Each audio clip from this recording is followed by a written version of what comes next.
አባ ለጹንን ተውት። የምታመልኩት አንድ የሆነ ቅዱስ አባት አለ ወይ? አለ። እንዴት ፕሮቴስታንቶቹን እንዴት እንደሚጫወትባቸው በቅዱስ ሚካኤል እኔ እንዴት እንደማይነቁ አላውቅም። ማለት ይነቃሉ፣ ብዙዎቹ የነቁ ናቸው። ግን አንዳንዶቹ ግን አሉ በቃ ታውረዋል። ተሳስቻለሁ እያለ ራሱ እኔ አሁን ካልነቃችሁበት እኔ መች እንደምትነቁ አላውቅም ጋይስ። እኔ ክርስቶስን እኔ ንቁበት። በጣም ጢባ ጢቤን እየተጫወተባችሁ ያለው ይመቸው። የምር ግን በጣም ነው እየተጫወተባችሁ። እኔ አእምሯችሁን ጢባ ጢቤን የተጫወተበት እንደፈለገ እንዴት ይነዳችኋል። አንድ ሰው እንዴ እናንተ አታነቡም እንዴ በቅዱስ ሚካኤል? የምን እንዴት አይነት ስንፍና ነው? እንደ በግማ ሊነዳችሁ አይገባም። ክርስቶስን እያጨረበራችሁ እየተጫወተባችሁ እንዲህ ሊኖር አይገባውም። እና በተቻላችሁ አቅም በደንብ አድርጋችሁ ብታስተውሉ ጥሩ ነው። ከዛ በኋላ ስሙ፣ ዛሬ ጠይቀኝ ጥያቄ አለ። በነገራችን ላይ 3 ጥያቄዎች፣ 2ቱን መልሻቸው፣ ሶስተኛውን መልሻለሁ፣ ግን መልሶ አዳርቆ ነው ያስወጣን። ሁሉንም መልሰን ይወጣ ነው። ግን ዛሬ እሱንም ነገራችኋል ያልሰማችሁ ልጆች፣ እዛ ላይ የእሱን ጥያቄዎች እዚህ ላይ ራሱ ደግምላችኋለሁ። ምንም አያሳስብም። ከዛ በኋላ ከታሪኩ ጋር ትላንት የነገርኳችሁን አንድ ነገር ግን አስታውሳችኋለሁ። ሰኔ ስንክሳር እንግዲህ ትሞቀዋለህ ማለት ነው። እሳቱን እዚህ በደንብ አቀጣጥልልሃለሁ። እኔ አልደረስኩብህም ነበር በእውነት ስለምሰራው ስራ እስልምና ላይ እግዚአብሔር ይባርክ ብዬ ስል ነበር። ደናቁርት እያልክ ስትሳደብ ነበረ ሰምቻለሁ። ቻለው ወንድምዬ፣ ገና እንግዲህ ገጥመን ይላል። አፈሙዙን ካዞርክ በደንብ አርገበግብልሃለሁ። እዚህ ብብት ስር ብሽሽት ስራ አድርጌ በደንብ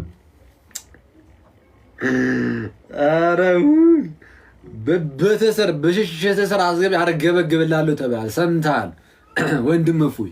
እሺ ማሰጣልሃለሁ መጽሐፍቶችን ማለት ነው። እፎይ የምትባል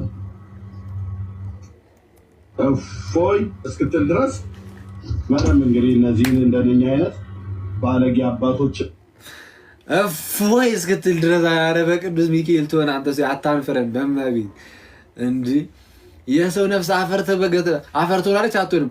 አሁን እኮ የአንተ ራሱ ነፍስ እያዩት አፈር ሆነች ይቻላል። በጌታ እኔ ትምህርትን እቀጠቅጠዋለሁ፣ ንግግር ግን ይመች አሪፍ ነው ያሳያለሁ ማለት ነው።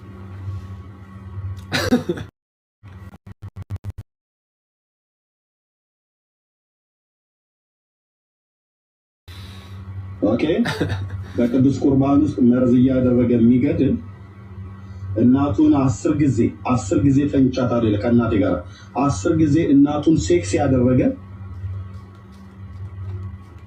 እና ስትጸንስበት ለመውለድ በደረሰች ጊዜ ስራ ያጠጥቼ መድኃኒት አጠጥቼ ለህፃኗን በሆዷ ውስጥ ገደልኩት ይላል።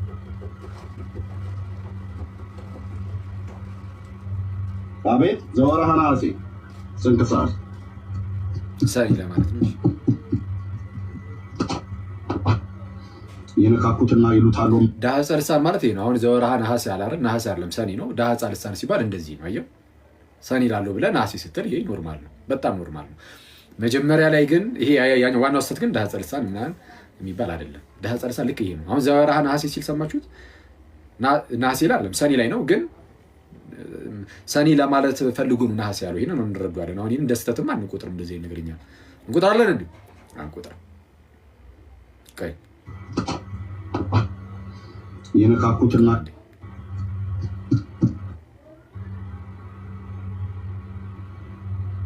አቤት ዘወርኀ ነሐሴ አይደለም ሰኔ ነው። ግን ምንም ችግር የለም። የዳህፀ ልሳን ነው፣ ጤናማ ነው።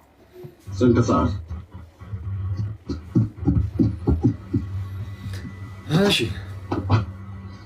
የነካኩትና ይሉታል ወንበዴ ይላል። ካለፉት አይነካም ጦርና ጎራዴ ይላል ያገሬ ገበሬ። እሺ አደገኛ ነገር እንደሰራ ተሳስቶ አደገኛ ተሳስቶ እስቲ ኧረ ግጥም እችን ግጥም አንዴ ልስማት። የነካኩትና ይሉታል ወንበዴ። ኧረ እባክህ ተሳስተህም ትገጥማለህ አንተ። በጣም ጎበዝ ነው የምር።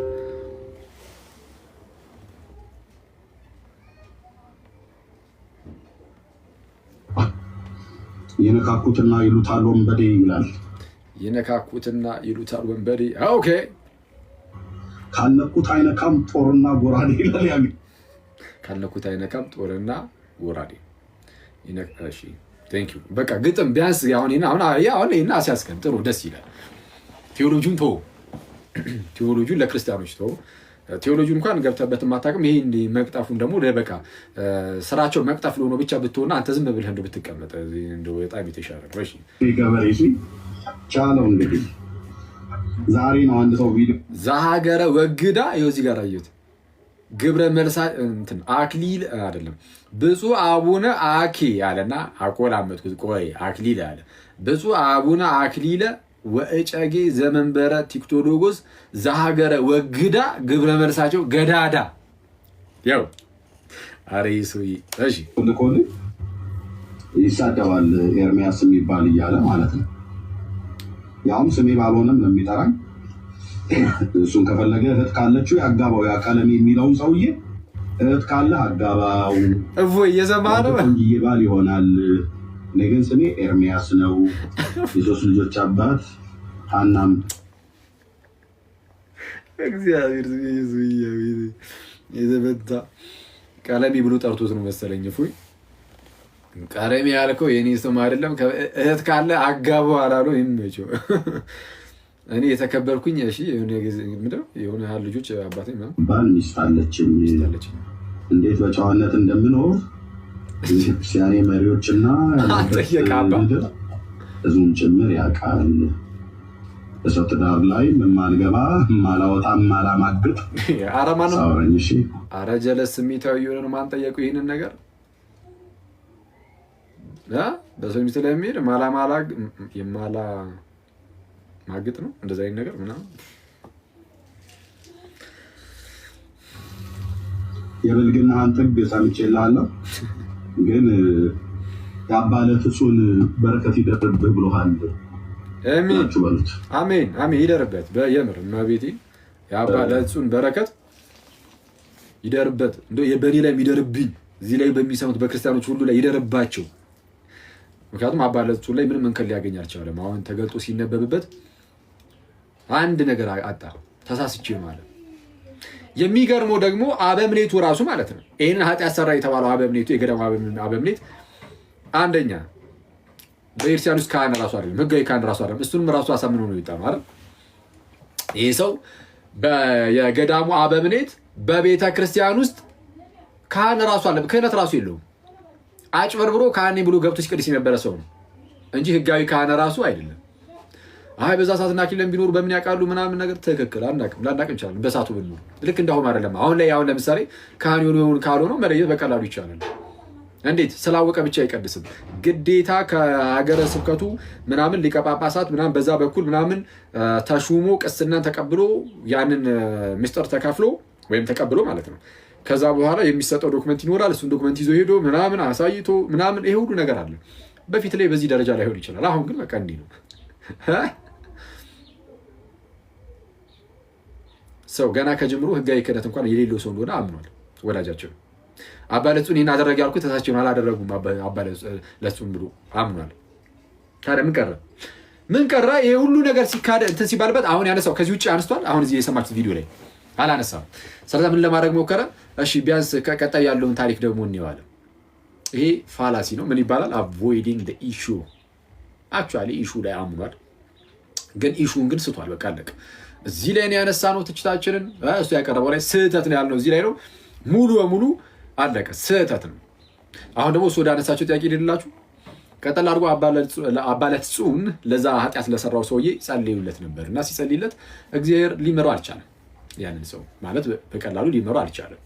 ስለዛ ምን አደረገ? ወደ እግዚአብሔር መንግስት ሊያስወርሱ አልቻለም። በጣም ብዙ ኃጢአትን ሰርቷል እና ከነበረበት ሁኔታ አንጻርም ማለት ነው። ስለዛ ግን አባለጹን በጣም አምርሮ እዛው ላይ ይናገራል። ነፍሱን ስለ ወዳጆቹ ከመስጠት የሚበልጥ ፍቅር ለማንም የለውም የሚለውን የጌታ ኢየሱስን ቃል ይዞ ነፍሱን እስከ መስጠት ድረስ ያ ሰው መጸለይ ጀመረ። ከጸሎት ጋር አድርጎ በቃ አባለጹን መጸለይ ጀመረ ለዛ ሰው ማለት ለአበምኔቱ።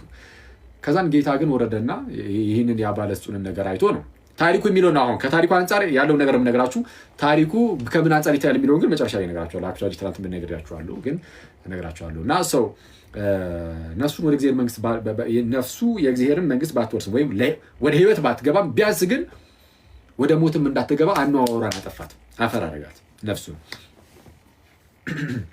እግዚአብሔር ማለት ነው። ቢያንስ እንዳይቀጣ ለዘላለም ቢያንስ ለዘላለም እንዳይቀጣ እንደዛ አደረገ። እሺ ሰው ይህንን ያዙና ጥያቄዎች ተጠየቁ። 3 ጥያቄ። የመጀመሪያው ጥያቄ ይቅር የማይባል ኃጢአት አለ ወይ? ምክንያቱም ይህ ሰውዬ ኃጢአቱ ይቅር አይባለትም ተብሎ የለ። እነዚህ ኃጢአቶች ለምሳሌ ዝሙትና መግደል ብሎ 2ቱን ኃጢአቶችን አነሳና እነዚህ ኃጢአቶች ይቅር አይባሉም ወይ? አንደኛ ጥያቄ ያዙ። እነዚህ ኃጢአቶች ይቅር አይባሉም። የዛ ቅድም ጽፌያቸው ነበር እንዳነሳቸው። እሺ ሁለተኛ የአባ ለጹን የማማለድ ስራስ የት አለ? እዚህ ጋር የለም። ይኸው ሰውየው ገነት ሳይገባ ቀረ። ሁለተኛ ጥያቄ። ሶስተኛ ጥያቄ ነፍስ አፈር ትሆናለች ወይ? 3ቱ ጥያቄ እነዚህ ተጠየቁ። ዋና የተነሳው ርዕስ በቃ እንዳልኳችሁ አለቀ። ስህተት ነው፣ ተሳስቷል። በሐሰት ሲከስ ነበር። የከሰሰውም ራሱ እፎይ ምናምን ብሎ ለመናገር የሞከረው እነዚህን ጥያቄዎች አንስቶ አይደለም። አባት እንዲህ ያለ ነገር አድርጓል፣ ይህን ልታመልክ ሄዳል ብሎት ነው። ስለዛ አባታችን በረከታቸው ይደርብንና አባ ለጹን እንዲህ ያለ ነገር እሱ የከሰሰበትን ክስ በፍጹም አልፈጸሙትም። ውሸታ ማጭበርባሪ ናቸው እንደነዚህ አይነት ሰዎች። በስህተት ከሆነም ግን ትናንት እንዳልኳችሁ አንዳንድ ጊዜ ቀደምም ደግሜያለሁ፣ በጣም ብዙ ስራ ስትሰሩ አእምሯችሁም እየደከመ ይሄዳል እና ማለት ሌላ ስራ ቢሆን ማለት ነው። ምናልባት በእንደዚህ አይነት ሁኔታ ውስጥ ሆኖ ሰው አይቶት ተሳስቶ ከሆነ ምናልባት ግን እየደጋገመ ከጠቀሱ አንጻር ግን አደገኛ ስህተት ነው የተሰራው። መክሰስ ያውም ኢማጂን ባልተደረገ ነገር ቤተክርስቲያንን የኢየሱስን ቤተክርስቲያንን መክሰስ ማለት ነው በሌለ ነገር እና ሰው እነዚህ 3ቱን ጥያቄዎች ግን በአጭሩ በመልኩ መመለስ እንችላለን። የማይሰራ ኃጢአት አለ ወይ? ወይም ነው አይደለም? ቆይ አይደለም የማይሰራ ኃጢአት ነው ወይ? ያ ለምሳሌ ነፍስን መግደሉ ምንድነው? ዝሙት መፈጸሙ ያውም ከራሱ እናት ጋር ይህ ኃጢአት ነው አይደለም? ኃጢአት ነው። ኃጢአቱ ይቅር የሚባል ነው አይደለም? ኃጢአቱ በራሱ ኃጢአቱን ካየነው ይቅር ሊባል ይችላል። እንደዚህ ኃጢአቶች መጽሐፍ ቅዱስ ላይም አሉ አይደለም? ኢቭን አሁን ይሄ ሰው ከእናቱ ጋር እንደዚህ ያደረገ ነው የተባለው አይደል? የአባቱን ሚስት አግብቶ የሚኖር ራሱ ነበረ መጽሐፍ ቅዱስ ላይ አይደል? በኮሪንቶስ መልእክቱ ላይ ቅዱስ ጳውሎስ ይህንን ተናግሯል። የአባቱን ሚስት እንኳን ያገባል በእናንተ ዘንድ ብሎ አይደለ? ሰው እንዲህ ያለውን ሰው እንትን ብሎት አውግዙት አለ። ለምን? ነፍሱ በጌታ ቀን ትድን ዘንድ፣ ነፍሱ ምን ትል ዘንድ? ትድን ዘንድ። ያ ሰው ራሱ ሊድን ይችላል። ስለዚህ ኃጢአቱ ይቅር ሊባል ይችላል። በምን መልኩ? ልክ ሲወገዝ ያ ሰው ተመልሶ ንስሐ ገብቶ በጸጸት የሚመለስ ከሆነ የሚመጣ ከሆነ ኮመንቱን ባይዜ ማጥፋት አለብኝ እንዴ? ማለት ያው ቀለል ያለ ነገር ስለሆነ ብዬ ነው። ፍትት እያላችሁ እየጻፋችሁ ምናምን እንድትሰሙ ነው ወይ ስላጥፋላችሁ?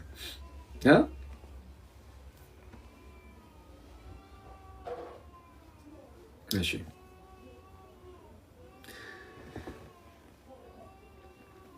እሺ አጥፋው የሚሉ ሰዎች በዙ። እሺ ስለዛ ዝም ብዬ 3 ደቂቃ ብቻ ነው ማጠፋባችሁ። ለእንደዚህ ነገር ኮመንቱን ማጥፋት አልፈልግም። ለእንደዚህ ቀላል ነገር ዝም ብሎ ያናል እና ምንድነው ባይዚ ከረሰው ታስታውሱኝ። እሺ እዛ ጋር አንድ ወንድም ምን ብሎ ሲናገር ነበረ? ሲጀመር አክሊል እዚህ ቤት የመጣው ወንድሞቹ ገድላት ምናምን ላይ ጥያቄ ሲያነሱበት ለምንድነው ገድላትን አትቀበል ምናምን ሲሉት አይ የሆነ እኔ ኤርሚያስ ጋር ገብቼ ሳይቀር እንደዚህ አይነት መጽሐፍት ዲፌንድ አድርጌያለሁ ብሎ ያኔ ቪዲዮ አውጥቶ ለማሳየት ያኔ የገባው አይነት ነገር ሲል ነበር። ለዚህ ነገር ትንሽ መልስ እሰጣለሁ። ከረሳሁት አስታውሱኝ፣ ከረሳሁት።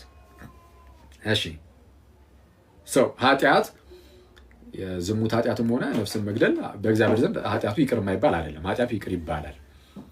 ከማማለዳቸው ምን አይነት ነገርን አገኛ ሰው ለዘላለም ቢያንስ እንዳይቀጣ ወደ ገነት ባይገባም ቢያንስ ግን በሲኦል እንዳይኖር አደረገ። በቃ ሙሉ በሙሉ ቢጠፋ ይሻላል ያ ነፍስ አይነት ነገር ማለት ነው። ነፍስ ግን እንዲህ ትጠፋላችሁ የሚል 3ኛ ጥያቄ ስላለ እሱ ላይ መልሳሉ። ከዛ መጨረሻ ላይ ይሁን ሁሉ ካልኳችሁ በኋላ ግን ታሪኩን እንደ ታሪክ ግን እኔ ነገር ግን እልበታለሁ አይደል? አሁን እልበታለን፣ ግን ታገሱኝ። እሺ የአባ ለጹን የማማለድ ስራ እዚህ ጋር አለ እና ቅዱሳን ይማልዳሉ ሲባል በነገራችን ላይ እንደ እግዚአብሔር ፈቃድ ነው። እንደ እግዚአብሔር ፈቃድ እግዚአብሔር እኮ እዚህ ጋር ባይዞ አልፈቀደም ነበር። መጀመሪያ እኮ አይ በቃ ሲሆን ነው የምትገባው ብሎ ነበረ። ግን እግዚአብሔር ደግሞ የቅዱሳኑን ጸሎት አይቶ የእኛን በንስሐ መመለስ እያየ ምናምን በተናገረው ነገር አይጸጸትም? መጽሐፍ ቅዱስ ላይ በጣም ብዙ ቦታ እንደዚህ አይነት ነገር የለም? እግዚአብሔር እንዲህ በማለቱ ተጸጸተ፣ ከዛም ፊቱን አዞረላቸው ተመለሰላቸው የሚል ክፍል የለም አለ። ሰው ንስሐ ሲገባ አስቀድሞ በተናገረው ነገር እግዚአብሔር ተጸጸተ፣ ከዛ በኋላም ተመለሰ፣ ፊቱን አዞረላቸው መለሰላቸው የሚል አለ። ስለዛ ከቅዱሳኑ አንጻር ምናምን ከጸሎታቸው አንጻር ኖርማል ሰውም ከሆነ ደግሞ ኖርማል ንስሐ የሚገባ ከሆነ ከእሱ አንጻር እያደረገ እግዚአብሔር ፊቱን ደግሞ ሊመልስ ይችላል። ምንም ሆነ ምን ግን እግዚአብሔር እስከፈቀደ ድረስ ብቻ ነው የቅዱሳን ምልጃ መስራት የሚችለው። አለበለዚያ ግን የቅዱሳን ምልጃ አይሰራም። የቅዱሳን ምልጃ የሚሰራው ምን ሲሆን ብቻ ነው? እግዚአብሔር ሲፈቅድ አለቀ። እሺ ነፍስ አፈር ትሆናለች ወይስ አትሆንም? በአስተምሮ ደረጃ እየጠየቁን ከሆነ ነፍስ አፈር አትሆንም። ነፍስ ለዘላለም የምትኖር ብለን የምናስተምረው እኛ። ይኸው የሰማችሁ ነው ጋይስ። ነፍስ የተገኘችበት የሆነ ጊዜ ይኖራል የተፈጠረችበት፣ ከዛ በኋላ ግን ለዘላለም ትኖራለች። እንዲህ ነው እኛ የምናውቀው። ኃጢአት ሰራችም ጽድቅ ሰራችም በቃ ለዘላለም ትኖራለች ብለን ነው የምናምነው። እዚህ ክፍል ላይ ግን አፈር ሆነች ይላል። አዎ አፈር ሆነች ይላል። ግን አፈር ሆነች ሲባል ኤክሰፕሽናሊ እግዚአብሔር እንደዚህ አይነት ተአምር ካመጣ ግን ያምጣ። እግዚአብሔር አይችልም አንልም እኛ። ኦኬ እግዚአብሔር አምላክ ነፍስን አፈር ቢያደርግ ወይም ነው ነፍስን ቢያጠፋት አነዋውሯን ቢያጠፋው ይችላል። ስለዚህ እግዚአብሔር እንደዛ አደረገ ነው እየተባለ ያለው። ስለዚህ ይሄ ተአምር ጉዳይ ነው። አይ እግዚአብሔር አይችልም ከሆነ በሆኑ ለእግዚአብሔር የሚሳነው ነገር አለን ያለውን የመልአኩ የቅዱስ ገብርኤልን ቃል ለእመቤታችን የተናገረውን እንደግምላችኋለን። ሊያደርግ ይችላል። የአክሊልን ነፍሱን አነዋውሯን አጠፋታለሁ ብሎ እግዚአብሔር ቢነሳ የስ ያደርገዋል፣ ያደርገዋል። ስለዚህ ከዛ አንጻር መታየት አለበት። ይሄ ተአምር ነው እንጂ አስተምህሮ አይደለም። ይሄ የእምነት መግለጫ እኮ አይደለም። ይሄ የእምነት መግለጫ ነው እንደተነበበው አይደለም። ምንድነው? ስለ ቅዱሱ ጸሎት ብሎ እግዚአብሔር አምላካችን ምን ማድረጉን በቃ እንደዚህ አይነት ተአምር መፈጸም ነው። እሺ ስለዚህ ይኸው ተመለሰባቸው። ከመጽሐፍ ቅዱስ ጥቅስ ስለተባለው ከመጽሐፍ ቅዱስ ጥቅስ የሚጠቀሰው ኤክሰፕሽናል ለሆኑ ነገሮች ሁሉ አይደለም። ኤክሰፕሽናል ለሆነ ነገር ሲጀምር ከመጽሐፍ ቅዱስ ጥቅስ አይባልም። ኤክሰፕሽናል ለሆነ ነገር ሳይሆን ለአስተምህሮ ነው። መጽሐፍ ቅዱስ ጥቅስ ከተባለ የሚጠቀሰው ወይም የሚጠየቀው እንዲህ ተብሎ ለአስተምህሮ ነው። በአስተምህሮ ደረጃ ደግሞ የስ ነፍስ የምትጠፋ አይደለችም፣ ለዘላለም የምትኖራ ሕያዊት ናት፣ ትኖራለች። በቃ አለቀ። ወደ መበስበሱ የሚመለሰው ስጋ ነው። ይህን እናምናለን፣ እናውቃለን፣ እንረዳዋለን። ልክ ለምሳሌ አንድ ሕፃን ልጅ ቢሞት የእግዚአብሔር መንግስት ይወርሳል አይወርስም የሚለውን አንድ ሰው ቢጠየቅ ይወርሳል ሊል ይችላል አይደል? ፕሮቴስታንቶች ይላሉ። ከመጽሐፍ ቅዱስ ሀሳብ የምትለው ከመጽሐፍ ቅዱስ ቀጥታ ቃል በቃል እንደዚህ የሚል ነገር የለም አለ እንዴ? የለም። ሳያምን ሳይጠመቅ ሕፃን ልጅ የእግዚአብሔር መንግስት ሊወርስ ይችላል? ምናልባት አንዳንዶቹ አይ እንዲና እንዲህ ምንላለን ከጥንት ጀምሮ። ለምሳሌ አንድ ፕሮቴስታንትን ብጠይቁት አይ ይገባል ሊል ይችላል አይደል? ቀጥተኛ ለጊዜው እንተውና ያ ሰው ሳያምን ሳይጠመቅ እንዴት ዳነ? ግዴታ አምኖ መጠመቅ አለበት ለመዳን። ግን ኤክሰፕሽናሊ ግን እንደዚህ ነገር ሊፈጠር ይችላል። ይሄ እግዚአብሔር አሰራር፣ እግዚአብሔርን በሆነ ነገር አትገደበውም። መጽሐፍ ቅዱስ ላይ ግን አምጣ ብትለው አያመጣም። ስለዚህ መጽሐፍ ቅዱስ ላይ ኤክሰፕሽናል የሆኑ ነገሮች ሁሉ ግዴታ ይቀመጡ አይባልም። ይሄ ምን ይባላል? የሰነፍ ጥያቄ። በስመ አብ። እኛ እኮ ከእንደነዚህ አይነት ሰዎች ጋር እያወራን እኮ በጌታ ስም ጭራሽ የሆነ ማለት እንዳንሻሻል እያደረጉ ነው መሰለኝ እዛው እንድንቀር። አክቹዋሊ ከእንደነዚህ አይነት ሰዎች ጋር እናወራም፣ ግን እንዳልኳችሁ ነው። ኤክሰፕሽናል የሆኑ ነገሮች ይኖራሉ። እሺ ታሪኩ እንደ ታሪክ ደግሞ ልንገራችሁ። ታሪኩ እንደ ታሪክ ስንክሳር ከውጭ የተተረጎመ ነው ብያችኋለሁ። ከውጭ የተተረጎመ ከመሆኑ አንጻር የውጩንም ማመሳከር ጥሩ ነው። ስለዛ ከውጩ ጋር ሳመሳክረው ያገኘሁት ነገር ምንድን ነው? ወደ አባይ ስድሮስ ሄዶ አባ ለጹን ማለት ነው። ወደ አባይ ስድሮስ ሄዶ አስኬማውን ከተቀበለ በኋላ በተጋድሎ ኖረ ይልና ልክ እዛ ጋር ከዛ ቀጥሎ ያለው ጋር ይለያያል። ያዚህ አሁን የኛ ያነበብነውና በውጭ ያለው ታሪክ ውጭ ያለው ታሪክ ላይ ሌላ ታሪክ ነው የሚያስቀምጠው። አባ ፓሌሞን የሚባል አንድ ሌላ አባት ቅዱስ ፓሌሞን ወይም አባ ፓሌሞን ይፈተን እንደነበረ በምን በሰይጣን መነኩሴ ናቸው አባ ፓሌሞንም እና በሰይጣን ይፈተናል። በምን መልኩ ነበር ሲፈተን የነበረው? ሰይጣን በሴት አምሳል ሆኖ ይመጣና እንዲያገባ ማለት ነው። ያችን ሴት እንዲያገባት አይነት ነገር አባ ፓሌሞን ላይ ምን አይነት ነገር ይጨንባቸዋል? በቃ ያችን ሴት አይቶ ሰይጣን እኮ ነው ሲጀምር የሆነ ኖርማል አፒረንስ ነገር ነው። በቃ ዝም ብሎ አፒር አድርጎ እንደዚህ ተገልጦ ብቻ የምታየት ነገር ነው። ሰይጣን እንደዛ ተገልጦ ከዛን አይቶ ይህን ምንኩስናን እንዲክድና ወደዛ እንዲሄድ ግን ወደዛ ሊሄድ ቢል ራሱ ያኔ ሰይጣን ስቆበት ይሄዳል። ግን ከዚህ ነገር ግን አስወጣው ማለት ነው። እንደዛ ለማድረግ እየሞከረ ነበር ሰይጣን። ከዛ በኋላ አባ ፓሌሞን ጸለየ ወደ ጌታ እንዲያድነው ጸለየ። ከዛ በኋላ በቅዱስ መስቀል ምልክት አማተበ። ማን? አባ ፓሌሞን ሲያማተብ ያኔ ጌታ ኢየሱስ ደረሰለት። ያ ሰይጣን እንደ ጢስ በኖ ጠፋ። ከዛ በኋላ አባ ፓሌሞን ወደ አባ ለጹን ሄደ። አባ ለጹን ጋር ሄዶ የሰይጣን ውጊያዎች፣ የዲያብሎስ ውጊያዎች እንዴት እንደሆነ ምናምን ጠየቀው። አባ ለጹን መከረው፣ አንዳንድ ነገሮችን መመሪያ ሰጠው፣ በምን መልኩ ማለፍ እንደሚችል ምናምን ያስተምረዋል። ከዛ በኋላ እንዲልና ይህንን ታሪክ ከተናገረ በኋላ የአባ ለጹን ጸሎቱ፣ ምልጃው በእኛ ላይ ከኛ ጋር ትኑር፣ በእኛ ላይ ጸንታ ትኑር፣ ከኛ ጋር ትኑር፣ ክብር ሁሉ እስከ ዘላለም ድረስ ለእግዚአብሔር ይሁን አሜን ብሎ ይዘጋል የውጩ።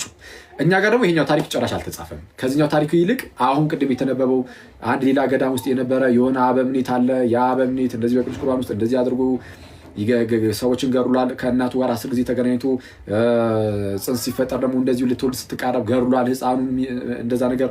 ከዛ በኋላ ደግሞ የተገባ ቃል ኪዳንም አለ አይደል? ይሄ ገድልህን ለጻፈ ምናምን ነገር እንዲህ ያደርጋለሁ ኤኒዌይስ ምርለታል ምናምን አይነት የሚመስል ነገር። እነዚህ አይነት ነገሮች ሁሉ ደግሞ እኛ ጋር ያሉ ናቸው። እነዛ ጋር የኮፕቲኮቹ ጋር የለም። አሁን የታሪክ ልዩነት አለ ማለት። ስለዚህ እንደነዚህ አይነት ታሪኮች ሪል ናቸው አይደለም የሚለውን እሱን ጥናት ይፈልጋል ማለት ነው። ጥናት የሚያስፈልገው ከሆነ ልዩነቶች ስላሳየ ጥናት መደረግ ካለበት ጥናት ይደረጋል። ያው ከውጭ ከመተርጎሙ አንጻር መጽሐፉ ከውጭ ጋር ማመሳከሩ ግድ ስለሆነ ምን ብያቸዋለሁ ትላንት? ወይ እኛ ጋር ያለ ጭማሪ ነው አሊያም ደግሞ ኮፕቲኮች የቀነሱት ነው። ቃላቱ ምናልባት ከብዷቸው ቀንሰው ሊሆን ይችላል። እኔ ቀንሰዋል ብዬ አልደመደምኩም። ደግሞ ኮፕቲኮችን ግን ሊሆን ይችላል፣ እኛ ጋር ደግሞ ተጨምሮ ሊሆን ይችላል። እሱ ማየት ይቻላል። ስለዛ በእንደዚህ አይነት በሆነ ሁኔታ ላይ የአስተምሮ መግለጫ አድርገን የምናስቀምጠውም አይደለም። ግን ወዳጃችን ኤርሚያስ ግን የተሳተው ስህተት በጣም አደገኛ ስህተት ነው። በሐሰት ሲከስ የነበረ ሰው ተይዟል ማለት ነው አይደለ? እና እንደዛ ነው ምናምን ነገር። ሶስቱንም ጥያቄዎች የተነሱትን መልሰናል። ከዛ ውጪ ይሄ ታምር ማርያም 110 ላይ እንደሚላል ምናምን እያሉ የሚሉት ነገር አለ። እመኑኝ፣ ቅድም እንዳልኳችሁ ገድላት ታምራት ላይ የሚያነሷቸውን ጥያቄዎች እየሄድኩኝ ባይ ማለት ነው እርግጠኛ ሆኜ እነግራቸዋለሁ። አብዛኞቹን ልክ እነዚህ በውሸት የሚቀጥፏቸውን ነገሮች መጽሐፉ ላይ የሆነች ቃል ብቻ ይዘው ከዛ በኋላ የራሳቸውን ሀሳብ እየጨመሩበት እንደሆነ ማሳየት ይችላሉ። እርግጠኛ ሆኜ ዝም ብዬ ማሳስበው እንደዛ ነው። እና ኤኒዌይስ እና እንደዚህ አይነት ሰዎች እንደሆኑ እንድታዩቸው ነው አይደል? በቃ የዚህን ያህል ካያችኋቸው በቂ ይመስለኛል። ከአሁን በኋላም እንግዲህ እንደነዚህ አይነት ሰዎችን በቁም ነገር የሚቆጠር ኦርቶዶክስ አይኖርም። ፕሮቴስታንት ካለ አያገባንም፣ መብታቸው ነው። ፕሮቴስታንቶች እንደዚህ አይነት ሰዎችን ከቁም ነገር እንቆጥራለን እንሰማቸዋለን ካላችሁ ስሙ። እሺ ሰው ፕሮቴስታንቶች እንዳሉት ክርስቲያኖች ጭራሽ አያሳስብም። ፕሮቴስታንቶች እንደነዚህ አይነት ቀላጆችን እንሰማለን ካላችሁ እንግዲያውስ ይቀልዱባችሁ፣ እነሆ ይቀልዱባችሁ። እንደዛ ነው የምለው። ክርስቶስን በስማ በጣም ነው እየቀለደባቸው ያለው። እኔ በጌታ ስም እኔ ፕሮቴስታንት ላይ እንዴት እንደሚጫወቱባቸው በጎን እንደዚህ እየቀጣጠፉ ይጫወቱባቸዋል። በዛ በኩል ማስቲካኘኩኝ ሶፍት ምናምን እያለ ይጫወትበታል ሌላውን ህዝብ። እኔ ነቃ በሉ በጌታ። እኔ ክርስቶስን እንወደዋለን ትላላችሁ፣ ብዙዎቻችሁ እንደምትወዱትም አውቃለሁ። እንግዲያውስ የምትወዱትን ጌታ በምልአት ተቀበሉት፣ በምልአት አግኙት፣ በምልአት ያዙት። በቤተ ክርስቲያን ውስጥ ልታገኙት ይገባል። ፕሊዝ ቤተ ክርስቲያን የኢየሱስ ሙላቱ ነች። ሁሉን በሁሉ የሚሞላ ያ ኢየሱስ የእርሱ ሙላቱ ናት ተብላለች። እንዴ አንተ የክርስቶስ ሙላቱ ተብላ፣ እችን አግኟት ፕሊዝ። አሁን የምትነቁበት ጊዜ ነው። አዎ ረስቼው ነበረ፣ አስታወስኩኝ። አሁን ወንድሞቹ ስለ ገድላት ምናምን ሲጠይቁት እኮ ከኤርሚያስ ላይ ከኤርሚያስ ጋር ራሱ ሄጄ ዲፌንድ አድርጌ ነበረ እኮ እነዚህን መጽሐፍ ተከራክሬላችኋለሁ ብሎ ለመናገር ነዋል። በፍጹም እኔ ሲጀመር እከራከርላችኋለሁ ብዬ አልናገርም። ይኸው አሁን ራሱ እናገራሉ እኮ። እኔ ለገድላት ታምራት የምከራከር አይነት ሰው አይደለሁም። እንድጋደል የታዘዝኩት ስለ ሃይማኖት ነው። ለቅዱሳን አንድ ጊዜ ፈጽሞ ስለተሰጠ ሃይማኖት ተጋደሉ ነው ያለው። ስለዛ ገድላት ታምራት ላይ የሚነሱ ጥያቄዎችን ሁሉ ስንመልስ የምንኖር አይነት ሰዎች አይደለንም ብዬ በግልጽ ነው የምናገሩ። ማንም ቢጠይቀኝ እንደዚህ ነው የምለው። ባይዘ ፕሮቴስታንት ብቻ አይደለም ክርስቲያን ወንድመቶችን ቢጠይቁኝ አይ በቃ መጋደል ያለብን ስለ ሃይማኖት፣ ስለ አስተምሮ፣ ስለ ዶግማው ነው እንጂ ገድላት ታምራት ላይ የሚነሱ ጥያቄዎች ሁሉ እየመለስን እንኖር ቢባል የሃይማኖታችን ሳይታወቅ ነው የሚቀረው። ሰው ሃይማኖታችን እንዴት ያውቀዋል? ዶግማችንን አያውቀውም። ሳያውቀው ነው የሚኖረው በቃ። ምክንያቱም እኛ ሙሉ በሙሉ የምንጠመደው እንደዚህ ነገር ላይ ከሆነ አይደለም። እንደዛ መሆን የለበትም። ስለዚህ ይህን በግልጽ ነው የምናገረው። ግን ስህተታችሁ ምን ያህል ፕሮቴስታንቶችን ለማጨርበር ምን ያህል ርቀት እንደምትሄዱ ግን ለማሳየት ሰብ ነበር የገባሁት ለፕሮቴስታንት ወንድሞቼ ስል ማለት ነው። ስለዛ እኔ ጌታ ረድቶኝ እንግዲህ አሳይተናል ብዬ አስባለሁ። የዚህን ያህል ካየን አሁን ፕሮቴስታንት ወንድሞቻችን በደንብ እኔ የእግዚአብሔርን ቃል እንደሚማሩ ተስፋ አደርጋለሁ ከአሁን በኋላ። ዋናው ነገር እሱ ነው። ቀሲስ እንዴት አሉ ይፍቱኝ ባርኩኝ እና እንደዛ ነው። እናንተ ሰዎች ሁሌም ቢሆን ነገሮችን በማስተዋል ልናደርግ ይገባል። ክርስቲያኖች ብቻ ሳይሆን ፕሮቴስታንቶችም በማስተዋል። ስለዛ እኛ አሁን እንደነዚህ አይነት ነገሮች ላይ ጊዜም ስለማናጠፋ እንዳልኳቸው አሁን የባይብል ስተዲውን ስንጀምር ፕሮቴስታንቶችም ሰብሰብ ብለን አርፈን የመጽሐፍ ቅዱስ ጥናታችንን እናጠናለን። እንደዛ ነው የሚሻለው። ክርስቲያኖችን ብቻ አይደለም ፕሮቴስታንት ወንድሞቼም ጭምር ሰብሰብ ብለን የመጽሐፍ ቅዱስ ብናጠና ይሻለናል እና ዮሐንስ ወንጌልን እናጠናለን። አሁን ጌታ ከፈቀደልኝ አሁን ሰሞኑን አስቤያለሁ። በቃ ሌላ ነገር አስቤ ነበር እስካሁን የቆየሁባችሁ ሌላ ያሰብናቸው ብዙ ነገሮች ነበሩ። በሚያሳዝኑ ሁኔታ ሊሳካልን አልቻሉም። ዩቲዩብ ላይ ለማድረግ አስቤ ነበረ። እሱም የሚሳካልን አልመሰለኝም። ምክንያቱም አንድ ጊዜ የመጽሐፍ ቅዱስ ጥናት ከሰጠኋችሁ እሱ ቁጭ እንዲል ቢያንስ ለወደፊትም እንዲቀመጥ ማለት ነው እሱ ይጠቅም ነበር። እንደዛ ቢሆን ግን እንደዛ ማድረግ የሚችል አልመሰለኝም። ዩቲዩብ ላይ ምናምን ትንሽ አድካሚ ነገር አለው። ዩቲዩብ ቪዲዮ ትቀርጻላችሁ ማለት ቲክቶክ ሲሆን ዝም ብለህ ላይት ገብተህ እንደዚህ በቃ ታወራለህ፣ ተማማራለህ፣ ትወጣለህ። እንትን ዩቲዩብ ሲሆን ግን ቪዲዮ የምታስቀምጡ ከሆነ ራሳችሁ ቪዲዮ ትቀርጻላችሁ በካሜራ። ከዛ በኋላ ከካሜራው ላይ ወደ ኮምፒውተር ወስዳችሁ እንትኑን ቪዲዮን ኤዲት ማድረግ አለ ምናምን፣ ከዛ እሱን አፕሎድ ማድረግ አለ እና ምን አለፋችሁ ሙሉ በሙሉ ነው ጊዜያችሁን የሚወስደው። እና እስቲ ጌታ ፈቅዶ አንዳንድ ነገሮችን አመቻችቼ እንትን እላለሁ ዩቲዩብ ላይ በቋሚነት የሆነ ነገር አደርግና ካሜራም የሚቀርጽም ለብቻው ኤዲት የሚያደርግ ምናምን በስነስርዓት አፕሎድ የሚያደርግ ዩቲዩብን በደንብ ማኔጅ የሚያደርግ ሰው ምናምን እንትን እላለሁ አዘጋጃለሁ ጌታ ቢረዳኝ። እውነቱን ለመናገር እንደዚህ አግዙኝ ብል አላጣም። ሰው ግን ሰውን ከማስቸገር ተቸግረው ነው ብዙዎቹ ሊያደርጉ የሚችሉት አለ። በእርግጥ ላዛሩ ምናምን እንትን ያግዙኛል። አሁን ላዛሩ ከዚህ በፊት ኤዲት የሚያደርግ ልጅ ጽድት ያለ ልጅ እና ማንን ላስገባቸው ጋይስ? ቀሲስ አሉ እንዴ? ኧረ አንትሽም አለ። ሰላም ለእርሱ ይሁን። ቀሲስ እንኳን ደህና መጡ። እንዴት አሉ? ሰላም ላንተ ይሁን። አክሊል እንዴት ነህ? እግዚአብሔር ይመስገን አለ ነው። ዘግይቼ ነው ያየሁት፣ ግን ያው አክሊል ደረበህ ነው የወጣኸው። በጣም ቆንጆ ነበረ። በጣም የሚያሳዝን ነው። ማዳመጥ አልቻለም። ያስጨርስ ጥሩ ነበረ፣ ግን በጥሩ ሁኔታ ማናገርም ባይችል እንድትናገርም ባይፈቅድ ይሄ በራሱ ለሚመለከቱ ሰዎች የሚሰጠው ትምህርት አለ። በዝምታ ራሱ ትምህርት መኖሩን፣ እውነት በማደናቆር ተሸፍና የማትቀር መሆኗን ሙሉ በሙሉ ታሪኩን ነው የሳተው እና በዚህ ደረጃ አለማወቅ አይቼም ሰምቼም አላቅም።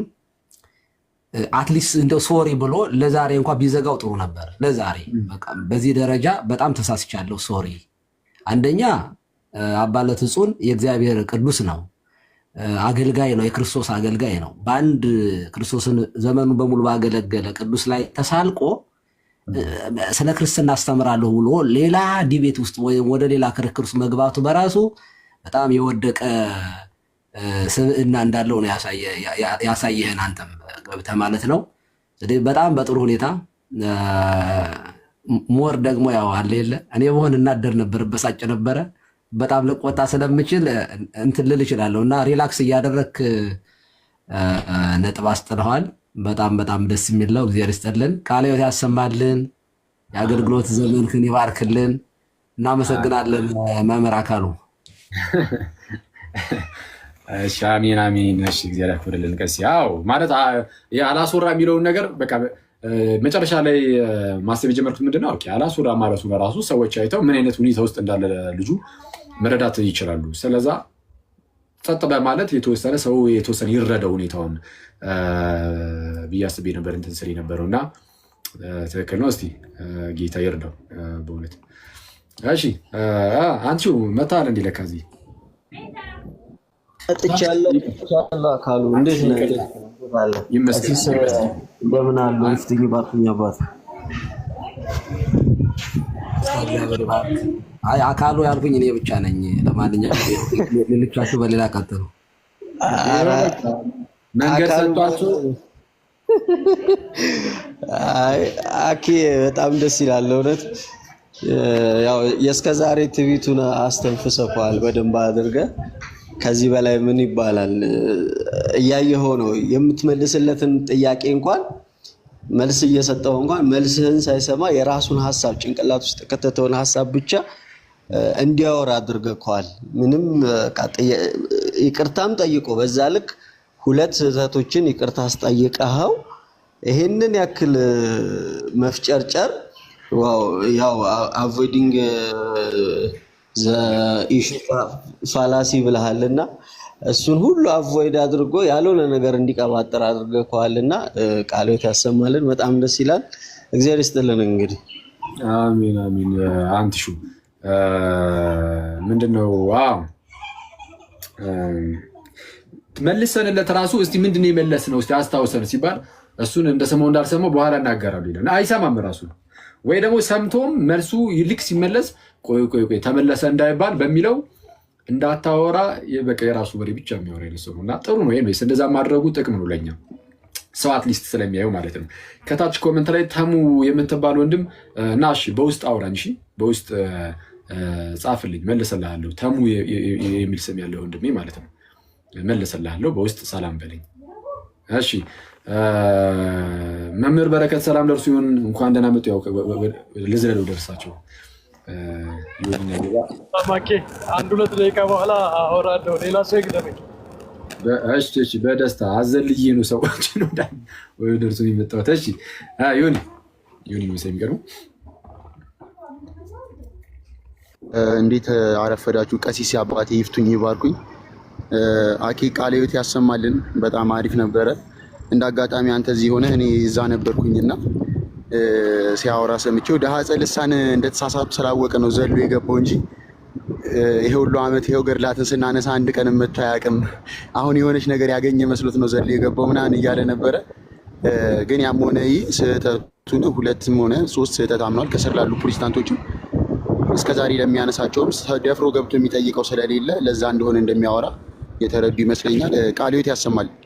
አሜን አሜን። በነገራችን ላይ ቅድም እንዳልኩት ነው የምር የተወሰነ ብናይ ማለት ነው የሚያነሳቸውን የገድላት ተአምራት ክፍል ሁሉ ገብተን ቼክ ብናደርጋቸው እርግጠኛ ሁኜ ነው የምናገረው። ቅድም ምስል ነበረ ከግማሽ በላይ የሚሉት አብዛኛው ያው ምንም ስህተት ሊገኝ አይችልም ስለማልል አብዛኛው የሚለውን ቃል ልጠቀምና አብዛኛው የሆነች ቃል ከሱ ከገድላት ተአምራቱ ላይ ይወስዱና ከዛ የራሳቸውን ሀሳብ እየጨመሩበት ነው። አብዛኛው ብንመለከተው እርግጠኛ ሁኜ እንደዛ ነው የሚሆነው እና ስንክሳር ሲል እንግዲህ ስራ ራስ ቻለን ገብተንበታል። ከዛም መልሶ ደግሞ ስማችንን ደጋግሞ ሲጠራው ምንም ምንድነው ቤታችን ውስጥ ብቻ ሳይሆን የምንናገረው ነገር ከሆነ እኛ በቤት ውስጥ የሚናገረው ነገር ከሆነ አንተ ጋር መጥቼ ይኸው በዚህ ደረጃ እነግርሃለሁ ብዬ ነበረ ገብተን ነገር ነው እና እንደዛ ነው። እሺ ዮባ ይላል። ቀሲስ ይፍቱኝ ይባርኩኝ። እንደ አጋጣሚ አልሰማሁትም የዛሬውን እና ያው ምን ሊፈጠር እንደሚችል ስለምናውቀው እንትን አይሆንም። ግን አሁን ላይ መጨረሻ ላይ ካልከው ሀሳብ አንጻር ብዙ ገድላቶች ላይ ነው ጊዜውን የሚያጠፋውና የሆነ ሚስጥረ ቁርባን ላይ ዳህፀ ልሳን የተገኘበት አይመስልም ሁልጊዜ ማለት ነው። ወይም በሌላ የክርስትና ትምህርት ላይ ማለት ነው። ገድል ላይ ነው እኮ እሱ ሁሌ የሚያዘው።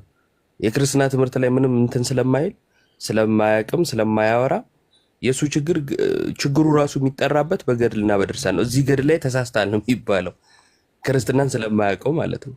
እና መጽሐፍ ቅዱስ ከፍቶ አንብቦ እኔ እዛ ለተሰበሰቡ ሰዎች ወንጌል የሚሰብክበት ቀንና እንደው ዛሬ ወንጌል ተማርን የሚሉ ፕሮቴስታንቶችን መስማት በጣም ነው የናፈቀኝ። ሁልጊዜ ገድል ነው የሚማሩት፣ ግን ደግሞ ገድሉን ራሱ እንደው ሲያነብ በስርዓት ቢያነበው ራሱ ሲተረጉም ግን እንደ ራሱ ነው የሚተረጉሙ። ስለዚህ ቢያንስ የንባቡን ባይሳሳት የትርጉሙን ይሳሳታል ማለት ነውና እኔ ሙሉ ለሙሉ ገድላትን ሲጠቅስ የሚጠቅሳቸው ነገሮች እንዳሉ ሆነው በራሱ ትርጓሜም ስለሚተረጉማቸው ስህተቶች ይኖሩበታል የሚለው ምንም ጥያቄ አይኖረው።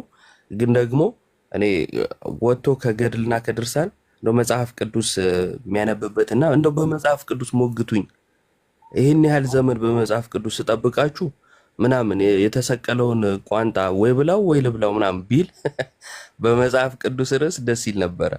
ግን ሁልጊዜ በገድል ነው። ያሳዝናል። ያለ ቦታው ገብቶ እዛም ላይ መዋረድ ደግሞ ደስ አይልም። ወንጌላዊ ነኝ እኮ ነው የሚለው ደግሞ የሚያሳዝነው። ከዛን ችግሩ የሚያያዘው ደግሞ በሌላ ገድልና እግዚአብሔር ይድረስለት። ደግሞ እኮ ከእውቀት ከጸባይም እኮ ነው የሌለው። ደግሞ እሱ ደግሞ እጥፍ ድርብ አደረገው። ከባድ ነው። ወንጌል የማያስተምረው ወንጌል ያላለ ሙድ ይዛል እንዴ?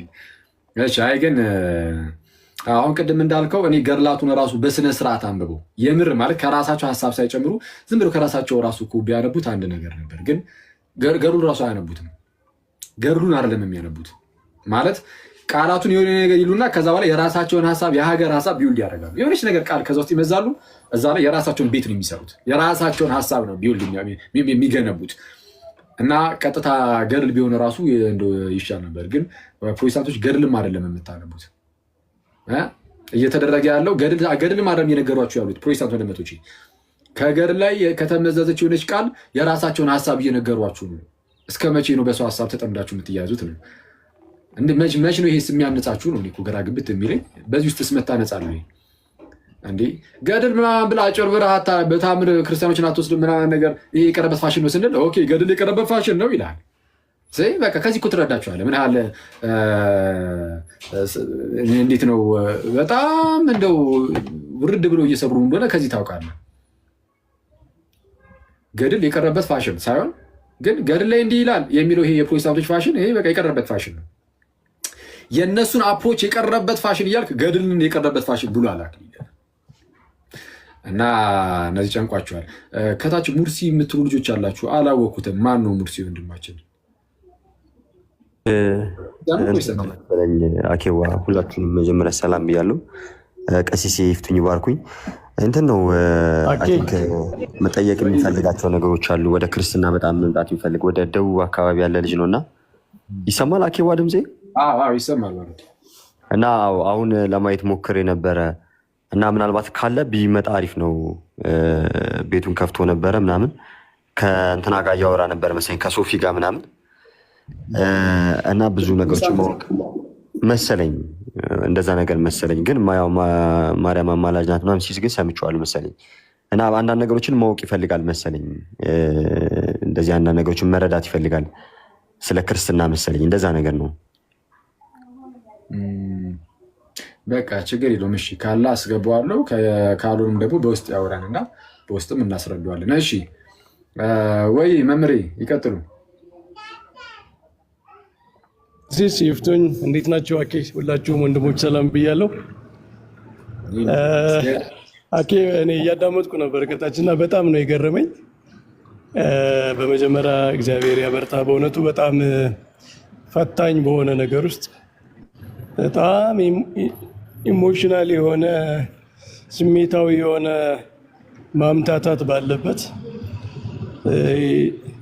እውነቱን ለማደፋፈንና ነጥብ ለማስቆጠር በሚመስል ሁኔታ ውስጥ ሆኖ የቤተ ክርስቲያንን እውነት ለማስጠበቅ መጣር የእግዚአብሔር ጸጋ የሚያስፈልገው ነው። እኔ የማምነው በሰው ጥንካሬ ብቻ የሚደረግ አይደለም እና በጣም ደስ ብሎኝ ነው ሳየው የነበረና የዛሬውን ውይይታችሁን ሳየው እኔ እንደ ሳምፕል የሚሆን ነገር ነው። ለወደፊትም በገድላት ላይ የሚነሱ ነገሮች እንዴት መታየት እንዳለባቸው ከኛ በኩል ሳምፕል የሚሆን እነሱ ደግሞ እንዴት እንደሚያበላሿቸው ሳምፕል የሚሆን ነው፣ ማሳያ ነው። በሁለቱም በኩል ማለት ነው። እንዴት ታሪክ እንደሚያዛቡ፣ እንዴት የሌለ አስተምሮ እንደሚፈጥሩ ከሆነ ታሪክ ውስጥ በጣም ሌላ የቤተ ክርስቲያንን ትምህርት ጥላሸት የሚቀባ ነገር መፍጠር እንደሚችሉ የሚያሳይ ነገር ነው። አንተም ዲፌንድ ያደረክበት መንገድ በጣም መሰረታዊ የሆኑ ነገሮችን እያነሳህ ነበረ። አንደኛ መሰረታዊ አስተምህሮና ተአምር ይለያያል የሚለው በቃ አንድ ፓራዳይም ነው። ገድላትን ተአምራት ሲነሱ ተአምር እኮ ግዴታ የመጽሐፍ ቅዱስ ጥቅስ አይፈለግለትም። ምክንያቱም ለተአምር ግዴታ የመጽሐፍ ቅዱስ ጥቅስ መጥቀስ ማለት እያንዳንዱ ተአምር መጽሐፍ ቅዱስ ላይ የተፈጸመ መሆን አለበት የሚል አሳምሽን አለው። አዲስ ተአምር አይፈጸምም እንደማለት ነው። አዲስ ተአምር አይደረግም የሚል አሳምሽን ስለሚኖረው ይህ ደግሞ ውሸት ስለሆነ ለእያንዳንዱ ተአምር መጽሐፍ ቅዱስ አንጠቅስም። ለምሳሌ ናቡከደነጾር ምንድነው ወደ ራያ ወደ አሳማ ተቀይሯል። ናቡከደነጾር እንደዚያ ባይሆን ኑሮ ያ ታሪክ ባይፈጸም ኑሮ ይህንን ገድላት ላይ ቢያገኙት እኮ ይጠራጠሩት ነበረ። ናቡከደነጾር ጥሩ ሰው ቢሆን ኑሮ አይሆንም ነበር፣ አይፈጸምም ነበር። ባይፈጸም ኑሮ ደግሞ እግዚአብሔር አይችልም ሊሉ ነው። ሰው እንደዚህ ሊሆን አይችልም የሚል አመክንዮ ያነሱ ነበር ማለት ነው። ተአምር በቃ ከተፈጸመ በኋላ ነው ኤክስፕሌን ምንድነው እግዚአብሔር ይችላል ነው የምትለው እንጂ ተአምርን በመጽሐፍ ቅዱስ ጥቅስ አትሰፍርም። እና አንድ ትልቅ ፓራዳይም ሆኖ ነው ያገኘሁት እኔ ለወደፊትም እንደዚህ በገድላት በተአምራት ላይ ለሚነሱ ጥያቄዎች ተአምራዊ የሆነ ነገር እግዚአብሔርን ከምናውቀው አትሪቢዩት ውጭ ከደግነቱ፣ ከቸርነቱ፣ ከፈታይነቱ ውጭ ሌላ ትምህርት የሚያስተምር እስካልሆነ ድረስ መሰረታዊውን ትምህርት የሚያዛባ እስካልሆነ ድረስ ተአምርን በጥቅስ ኤክስፕሌን አናረግም የሚለው አካሄድ ትልቅ መስመር ነው። ሁለተኛ ስለ ቅዱሳን ምልጃ ያነሳው በጣም ደስ ብሎኛል። የቅዱሳን ምልጃ እኮ ኮማንድ አይደለም፣ እግዚአብሔር ሲፈቅድ ነው የሚፈጽመው። ቅዱሳንም የሚጸልዩ ከጸለይኩ ግዴታ እግዚአብሔር ይፈጽማል በሚል እምነት አይደለም። ፍቅራቸውን ነው የሚያሳዩት በልመናቸው እንጂ እነሱም ይቀበላሉ። በጸሎታቸው ውስጥ ይህን አድርግ ብለው ከጸለዩ በኋላ ነገር ግን እንዳንተ ፈቃድ ይሁን ነው የሚሉት። ስለዚህ ቅዱሳን የጸለዩት ሁሉ ካልተፈጸመ የቅዱሳን ምልጃ የለም የሚለው ስህተት እንደሆነም አሳይተሃል። በእርግጥ እግዚአብሔር ሰምቷል። አሁን በዚህ ልመና ውስጥ በዚህ ቅዱስ አባት ሰምቷል። እንደው ሌላውን ይቅርና እኮ ክርስቶስ ይህን ቅዱስ አባት ማነጋገሩ ራሱ ምልጃውን ጸሎቱን መቀበሉን ያሳያል። እንደ ሰው ለማያከብረው አካል እኮ እንደዚህ ቦታ ሰጥቶ አያነጋግርም። ከዚያ በኋላ ግን የተደረገውም ነገር አለና ማነጋገሩ በራሱ መልስ ነው፣ ጌታ ለሱ መልስ መስጠቱ። ከዚያ በኋላ ደግሞ ክርስቶስ የፈቀደውን ነገር አድርጓል። ነገራችን ላይ እነሱ እኮ ፕሮቴስታንቶች ሶቨርኒቲ ኦፍ ጋድ ያምናሉ አይደለ? እንደውም አንዱ ትልቁ ዶክትሪናቸው እግዚአብሔር የፈቀደውን ሁሉ ማድረግ ይችላል፣ አይጠየቅም ነው። እማበ አልቦ የፈጠረውን ፍጥረት ወደ አለመኖር ማድረግ ይችላል። እንዳልከው ሚኒስትሪ ማስተምሮ ነፍስ ዘላለማዊ ነው። ግን እግዚአብሔር ማጥፋት አይችልም ማለት አይደለም። ደግሞ በደንብ ኤክስፕሌን አድርጋል። እና እኔ ፓራዳይም የሆኑ መስመር የሆኑ ነገሮች ለወደፊትም እንደ ምሳሌ የሚሆኑ ነገሮች ናቸው። አስተምህሮን ከተአምር መለየት። ሁለተኛ የቅዱሳን ምልጃ ኮማንድ አይደለም። የቅዱሳን ምልጃ በእግዚአብሔር ፈቃድ ላይ የሚፈጸም ነው። ምክንያቱም የቅዱሳንን ምልጃ ኮማንድ ካረግነው እግዚአብሔርን በእነሱ በታች ነው የምናደርገው። ስለዚህ እግዚአብሔር ሁልጊዜ ከላይ ሆኖ ነው የሚሰማው። ቅዱሳንንም ቢሆን ጸሎታቸውን ይሰማል፣ ግን ደግሞ እሱ በፈለገው መንገድ ነው የሚመልሰው የሚለው በጣም ጥሩ መስመር ነውና ወደፊትም ገድላትን ተአምራትን ስናይ ልንከተላቸው የሚገባው ጥሩ መስመሮች ሆኖ ነው ያገኘሁት። በእነሱ በኩል ያው አይተሃል፣ ከአንዱ ጥያቄ ወደ አንዱ ጥያቄ ነው የሚዘሉት። አንዱ ጉዳይ ላይ እንኳ ትክክል አይደለም የሚለውን አፊርም ሳያረጉ ነው ሌላ ቦታ የሚሄዱትና ለማወቅም ያለመፈለግ ነው። እንደው ጉዳዩን ለመረዳት ያለመፈለግ ቅንነት የሌለው መንገድ ነው ሳየ ነበረና እንዳላረዝም አኬ ጥሩ ነው። እኔ በጣም ነው ደስ ያለኝ። ወደፊትም በዚህ መንገድ ነው ማየት ያለብን። ነገራችን ላይ የተወሰኑ ሳምፕል የሆኑ እንዲህ አይነት ነገሮችን ካሳየን ሁሉን ነገር ኤክስፕሌን የማድረግ ግዴታም የለብን። ሳምፕል ነው ማሳየት የሚያስፈልገውና የዛሬው ውይይት ጥሩ ሳምፕል ነው ለማለት ነው። እግዚአብሔር ያክብርልኝ። እግዚአብሔር ያክብርልን፣ ቃልዎት ያሰማልን። መምሪ ትክክል። ያው እንግዲህ ያው እንደው ሳምፕል ያሉት ነገር ጥሩ ነው። አሁን አንዳንድ ሰዎች እንዴ እንደው ገድላት መከራከሪያ የሚሆኑት ኤርሚያስ ስም ሲሳሳት ነው እንዴ የሚል አይነት ጽሁፍ አይቻለሁ ኮመንት ላይ እና ይህን ከመመለሴ በፊት ቆይ አንዴ ቀለሜ ገድልን ያነባል አኬ ወንጌልን ይሰብካል የሚለው እሱ ጥሩ አይደለም። ሲጀመር ገድልም አያነብም። እውነቱን ለመናገር ገድልን ያጣምማል። ምክንያቱም አጣሙ ነው ያገኘ ነው። አሁን ዋሽቶ ነው ያገኘ ነው። ኦኬ ገድልን ይዞ ያጣምማል ቢባል ነው የሚሻለው እና ገድልን አያነብም ፕሊዝ። እንደውም እሱ ጥሩ ኮመንት አይመስለኝም። እና መለስ ስልበልና ግን አዎ መከራከሪያ አሁንም ቢሆን የሃይማኖት መከራከሪያ አይደሉም እኮ አሁንም ቢሆን የሃይማኖት መከራከሪያ ነው ብለን አልቀረንም። ግን የምታነሱበት መንገድ ራሱ ጤናማ አይደለም። በምን መልኩ እንደምናያቸውም ደግሞ እግረ መንገዳችንን እናሳይ በሚለው የገባ ነው እና ስም አይደለም ደግሞ የተሳሳተው። በነገራችን ላይ ሙሉ በሙሉ ታሪኩን ነው የሳተው። ሙሉ በሙሉ ታሪኩን የሆነ ኤልሳ ለማለት ኤልያስ እንዳለ ወይም ኤልያስ ለማለት ኤልሳ እንደሚባለው ምናምን እንደዛ አይደለም። አባትህ እንደዚህ አድርጓል እያለ ነው ሲከስ የነበረው እና ይሄ ሙሉ በሙሉ ግን አይ እንደዛ አላደረገም ተብሎ የተቋጨው እና የስም ስህተትም አይደለም፣ ትልቅ ስህተት ነው። ሙሉ ታሪኩን የናደው ፕላስ ደግሞ የሃይማኖት መከራከሪያ ናቸው አላልንም አሁንም ጭምር ማለት ነው።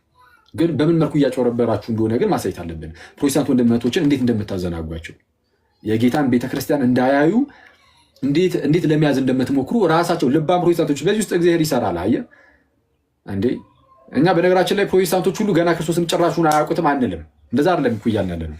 ግን በደንብ በምልአት ግን ገና አላወቁትም፣ አላገኙትም። በደንብ ይወዱታል ክርስቶስን ምናምን የእግዚአብሔርን ቃል ይወዱ ይችላሉ። በተለይ አንዳንዶቹ ፕሮቴስታንቶች ማለት ነው የእግዚአብሔርን ቃል ይወዳሉ ምናምን ክርስቶስን የሚወዱታል ምናምን እና እንደዚህ የሚሆኑትን ሰዎች የምርም ከልባቸው እንደዚህ የሆኑትን እግዚአብሔር ደግሞ ያገኛቸዋል። ስለዛ የሚያገኛቸው እንደዚህ መሰናክል የሆኑ ሰዎችን በአደባባይ እንደዚህ ስህተታቸውን እያሳየ እየገለጠ እንዲህ ናቸው እያለ ነው። ከዚህ ቀደም ታስታውሳላችሁ ዳኒ የሚባል አንድ ፕሮቴስታንት ወደ ክርስትና ሲመጣ እንዴት ነበር የመጣው? አስቀድሞ ሁሌ ኤርሚያስ ጋር ነበር የሚሆነው። ሁሌ ኤርሚያስ ጋር ነበር ሲሰማ የኖረው። ከዛ በኋላ ቅድስት አርሴማ እዚሁ ማህበረ ቅዱሳኖች የፈጠሯት ናት እንጂ የለም እንደዚህ የምትባል አትታወቅም ማለት ኤርሚያስ የሚባለው ወንድም ማለት ነው። ከዛን አንድ ክርስቲያን ሌላ ወንድማችን ነገሩ ለዚህ ለዳኒ ለሚባለው ማለት ነው ከእሱ ጋር አብሮ ሌላ ልጅ አለ። ከነሱ የሚሰማ የነበረ ልጅ ነው የሚከራከር አይነት ሳይሆን ሲሰማ የነበረ ልጅ። ከዛ በኋላ በውጭ ያላትን ነገር አየ። ቅድስት አርሴማ ሲጀመር ኢትዮጵያዊትም አይደለችም፣ አርመናዊት ናት እና በውጭ ያለውን ምናምን ገዳማቷን ምናምን በስሙ ያለውን ውጭ ላይ በጣም ጥንታዊ የሆኑ አሉ ባይዚ በጣም ጥንታዊ የሆኑ ገዳማት በእሷ ስም ማለት ነው በኤርሲያኖች አሉ እና እሱን ሲያይ ኦኬ እንደዚህ ነው። ስለዛ እሱ የሚነገረኝን ሁሉ ዝም ብዬ መስማት የለብኝም፣ ስለ ቤተክርስቲያን ድጋሚ ማወቅ አለብኝ አለ። የኛም ቤተክርስቲያን ነገር አየ፣ አወቀ፣ ተማረ። ታውቁታላችሁ እኛው ጋር መጥቶ ሲመሰክር ምናምን እና የፓስተር ልጅ ነው። እሱ በጣም የሚያስገርሙ የፓስተር ልጅ ነው። ወደ ክርስትና መጥቶ ወደ ቤተክርስቲያን ተጨመረ። ልክ እንደዚህ ሁሉ አሁንም በጣም በርካታ ፕሮቴስታንት ወንድሞቻችን ልብ ላይ እግዚአብሔር እንዲህ ያለ ስራ ሊሰራ ይችላል። እንደነዚህ አይነት ሰዎች እንደዚህ አይነት የማጨርበር ነገርን በሰሩ ቁጥር እግዚአብሔር እሱን ደግሞ ለጥቅም ያውላል፣ ይጠቀምበታል። ለምን የሚጠቀምበት? የሚወዱትን እነዛን በፕሮቴስታንት ውስጥ ያሉት ከዚህ በረት ያልሆኑ ሌሎች ልጆችም ስላሉት እነሱን ለመሳብ ማለት ነው። ኦኬ ሊጠቀምበት ይችላል። እና ከዛ አንጻር ነው ይሄንን ያደረግነው እንጂ አሁንም ቢሆን መከራከሪያ ናቸው ብለን አይደለም፣ የሃይማኖት መግለጫም አይደሉም። በምን መልኩ እንደምናያቸው እንግዲህ ተናግረናል። እንደዛ ነው። ላእከ ያሬድ እዚህ ላይ አንድ ነገር ልበልና እኔም በነገራችን ላይ እኛ ጋር ሚድናይት ነውና እንደ አጋጣሚ ነው ስትወጣ ነው የደረስኩኝ። እኔ በቃ ላስወራ ሲል ስትወጣ ወደኋላ ተመልሼ ግን ዩቱብ ላይ ገብቼ አንተ መዝሙር እዚህ እስከምትከፍት እኔ እዛ ገብቼ የተወሰነውን ለማየት እየሞከርኩ ነበር እና አንደኛ ዳሂፀ ልሳን ነው ያለው። እኔ ዳሂፀ ልሳን አይደለም። ዳሂፀ ልሳን የሚባለው የሆነ ጥቅስ መጥቀስ ወይንም ደግሞ የሆነ ስም መጥራት የሆነ ነገር የሆነ ምዕራፍ ቁጥር የሆነ ነገር ሲሆን ነው ዳሂፀ ልሳን የሚባለው። እንደዚህ የአንደበት ማዳጥ ማለት ነው። ኦኬ አክሊሉ እላለው ብዬ ኢዮብ ብዬ ብል ዳሂፀ ልሳን ሊባል የሚችለው እንደዚህ ያለ ነገር ላይ ነው። እንደዚህ ያለ ነገር ነው። ዳሂፀ ልሳን ይሄ ዳሂፀ ህሊና ነው። ይሄ ማለት ከጥላቻ የሚመነጭ ያው ኦን ታርጌት በነገራችን ላይ የሚያነበውም እየፈለገ እንደምንድነው እዚህ እንደሚያገሳ አንበሳ የሚወጣውን የሚፈልግ አንበሳ አለ እና ዙሪያውን እየተሽከረከረ ምን ላምጣ እንደው ምን አምጥቼ ልተች ብሎ ሌትም ቀን የሚደክም ሰው አስባችሁታል? አንድ በክርስቶስ አምናለሁ ወይም ደግሞ መጽሐፍ ቅዱስ አነባለሁ የሚል ሰው የአንድን የቤተ ክርስቲያንን ያው የቅዱሳንን ገድላትን ስለ ክርስቶስ የሞቱትን እየመረመረ ሌትም ቀንም እየፈለገ ለትችት በቃ ለትችት የሚሆነውን ብቻ እና እኔ በጣም የሚገርመኝ እኔ ቢያነብ ኖሮ እርግጠኛ ነኝ የዚህ ሁሉ ቅዱሳን ህይወቱን ይለውጠው ነበረ ብዬ አስባለሁ። እና ከዚህ የምንማረው በዚህ አጋጣሚ ኦርቶዶክሳውያን ራሳችን ገድላትን የምናነበው የአንድን ቅዱስ ወይንም የአንድን አባት ህይወቱን አይተን እንድንጠነክርበት ካልሆነ የፈለገው የገድል ልማት አግበስብሰን ብናነብ ህይወታችን ሊለወጥ እንደማይችል በዚህ አጋጣሚ ከቀለም መማር እንችላለን ማለት ነው። ብዙ ገድላትን ያገላብጣል። እኔ እሱ ጋር ያለው መጽሐፍ የለኝም። ምክንያቱም እኔ ለትምህርት ልመከርበት፣ ልገሰጽበት፣ ከቅዱስ ህይወት ልማርበት ነው መጽሐፍን የምገዛው። እሱ ግን የሚገዛው ሊተች፣ ሊሰድብ ቅዱሳኑን ጻድቃንን የሚጠሉ ይጸጸታሉ ይላል። በጣም ጥላቻ ስላለው በዚያ መንገድ ስለሚያነበው ነው እንጂ እውነት ለመናገር የእነዚህ ሁሉ ቅዱሳን ህይወት ቢያነበው በስነ ስርዓት ቢያነበው እንደው ይህን ያለ ክርስቶስ ዋጋ የከፈሉት ምን ቢገባቸው ነው? እሱ ጎፈንድም የሚከፍትበት ወንጌል እያለ እያጭበረበረ ሌት ተቀን በመዋሸት ሳይታመም ታመምኩኝ ምንም ነገር ሳይደርስበት እየዋሸ የማያውቀውን ነገር እየተናገረ እንዲህ ሲሆን የእነዚያን ህይወት ድንኳን እየሰፉ ያገለግሉትን የአባቶቻችን ህይወት ሲያነብ ህይወቱ አለመለወጡ በራሱ እኔ ለእኛ ራሳችን ትምህርት እንደሚሆን ነው። በነገራችን ላይ ገድላትን ብቻ ሳይሆን መጽሐፍ ቅዱስ ራሱ አንድ ሙስሊም መጽሐፍ ቅዱስ ለትችት ብሎ ቢያነበው ክርስቲያን ሆነ ማለት አይደለም። ወይም አንድ ኦርቶዶክሳዊ ቁርአን ቢያነብ ሙስሊም ሆነ ማለት አይደለም። ገድልን ሌት ተቀን ከሐሳቡ ማለት ገድላት ሊሰጡን ከሚችሉት ጥቅም ውጭ ሆነን ብንመረምር ልክ ጥላቻ እያደረብን ሊሄድና ጭራሽ ታሪኩን ሁሉ እያዛባ ወደ መናገር ሊወስደን እንደሚችል እኛ ራሳችን መማር መቻል እንዳለብን ይሰማኛል። ስለዚህ ዳይጸ ልሳን አይደለም። ሁለተኛ ቅድም ክርክራቸው ላይ ነፍሱን አመድ ነው ምናምን ትሆናለች ወይ ነፍስ አመድ ትሆናለች ወይ የሚል ጥያቄ ሲያነሳ ነበር። ኦኬ በጣም ይሄ አሁን በእኛ ለምሳሌ ነፍሰ ገዳይ ይባላል። አንድ ሰው ቢገለው ነፍሰ ገዳይ ይባላል። ኦኬ ነፍስ ትገደላለች ማለት ነው። ነፍሰ ገዳይ ማለት ምን ማለት ነው?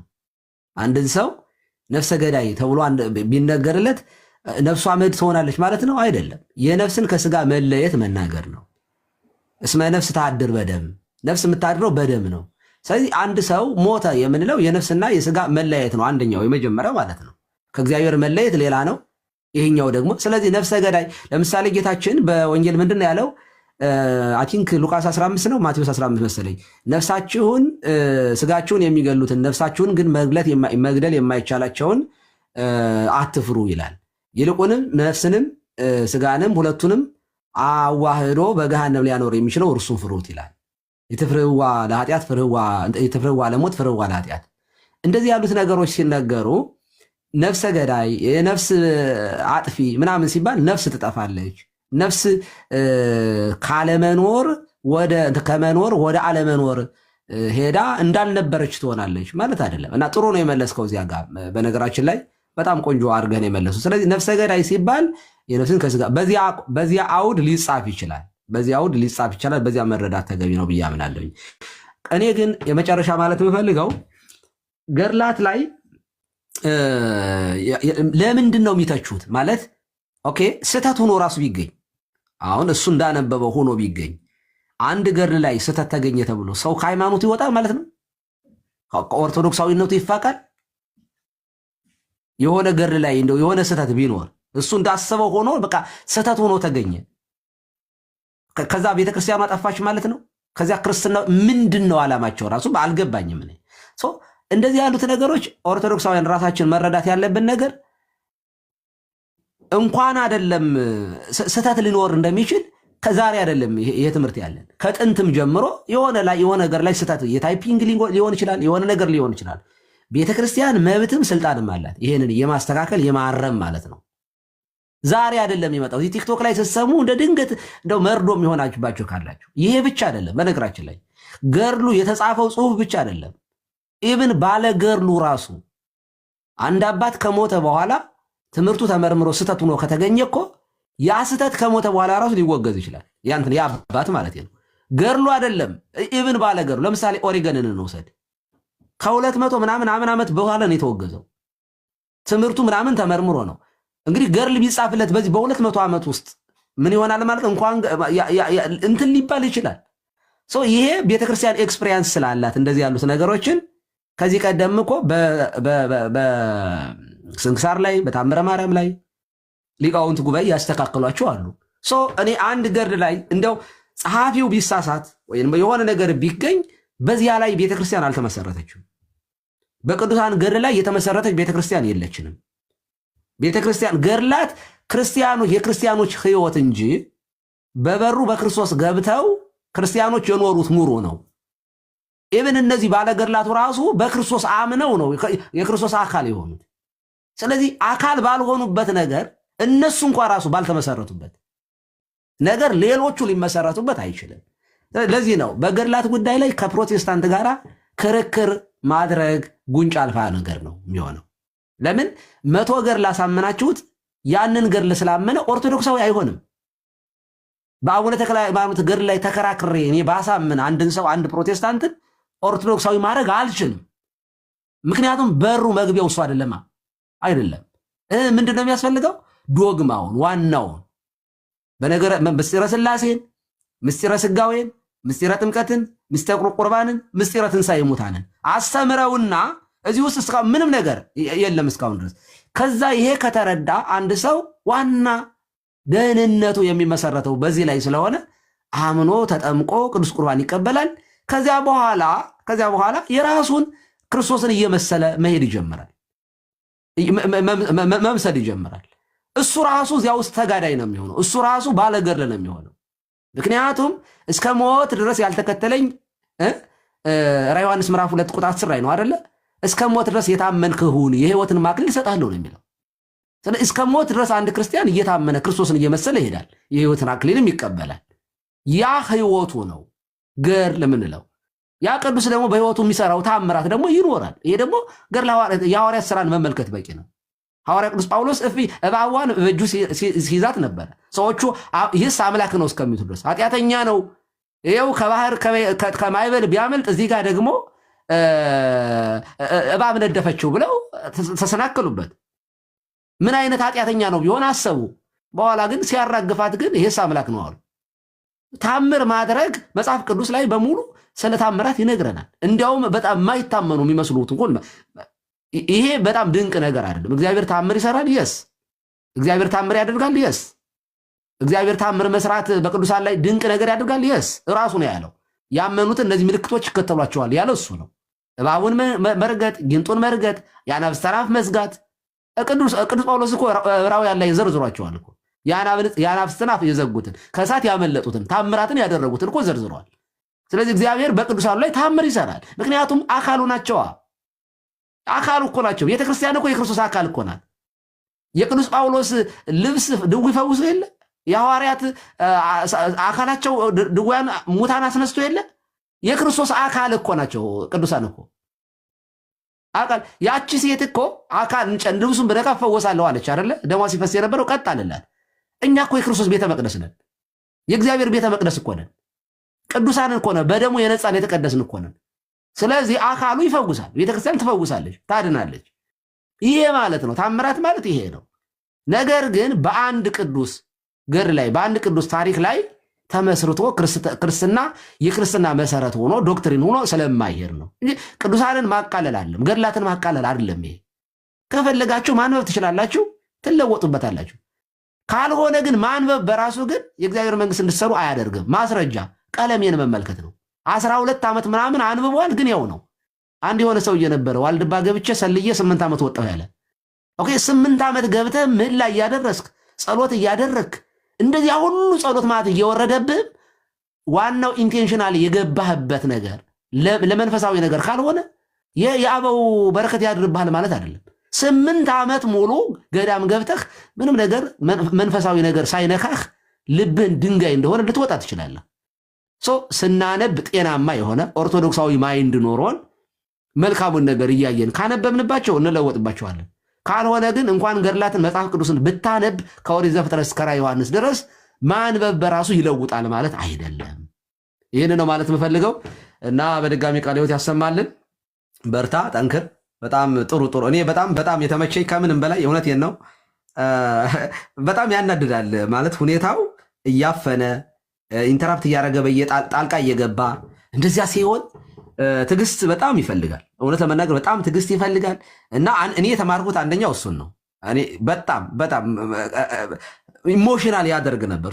ነጥብ በዚህ ሊያስጠር ይችል ነበር። ዝም ማለት ራሱ እኔ ተሳቀኩኝ። እኔ ራሱ ፕሮቴስታንቶች ራሱ ምን ይሉ ይሆን? እዛ ገስ ላይ የነበሩ ወንድሞች እህቶቹ ምን ይሉ ይሆን?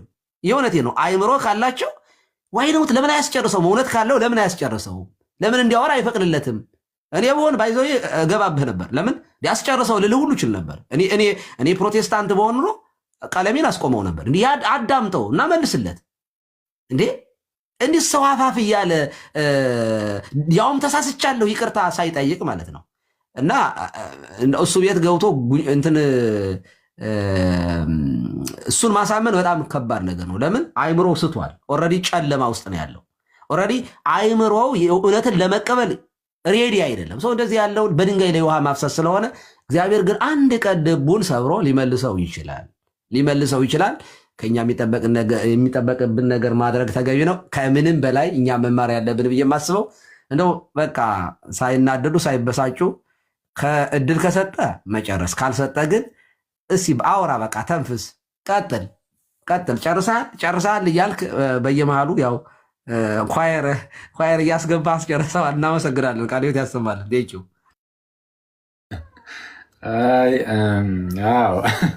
አስቸጋሪ ነው አንዳንዴ። ወይ እንደዛ ሳይሻል አይቀርም እንጂ በቃ ካልሆነ በሱ ማሳየት ነው ለህዝቡ የሚቻለው። እንዴት እንደማያስሩ አሳይቱ ሞረም የሚሻለው እና እግዚአብሔር ያክብርልን። እሺ ቀሲስ እናመሰግናለን። ሰላም አይ ቲንክ ዋሉ ነው መሰል እናንተ ጋር ሰላም ዋሉ። አመሰግናለሁ። እግዚአብሔር ይስጥልኝ። ሌሎታ እኛ ጋር ኦልሬዲ ሚድናይት አልፏል። መተኛት አለብኝ። ቴንኪው በርቱ። እግዚአብሔር ይባርክህ። እግዚአብሔር ይጠብቅህ። ቻው። እሺ ኢዮባ ወይ አንትሽ ምናምን ወይ ዮኒ ባሮኪ ካላችሁ እንትን አንዴ ምሩት መጣው አኪ አራ ከመሄድ በፊት አይዴንቲክ ኦርደር ሳልከው ለምን ነበረ ባክ እንግዲህ ኦርደር አልከብር ማለት ማለት እሺ አራ አንተ ትለያለህ። በእናትህ አታናግረኛው ፍታ። እሺ እንትን በቃ እንትን በሉ ላከ እና ተሙ ምናምን አስወሯቸው። አውሩ መጣው። አንዴ እሺ ይቅርታ አንዴ ልብላ ሲሶ ይላል ብሩስኪ ትላለች። እሺ እዮባ አንተ ብራ አስገባው። ሲሶም ካለ መጣው። ተቀጥሉ ሬተሮች ሲሶን አስገቡት። እዮባ አንተ ቀጥለሽ።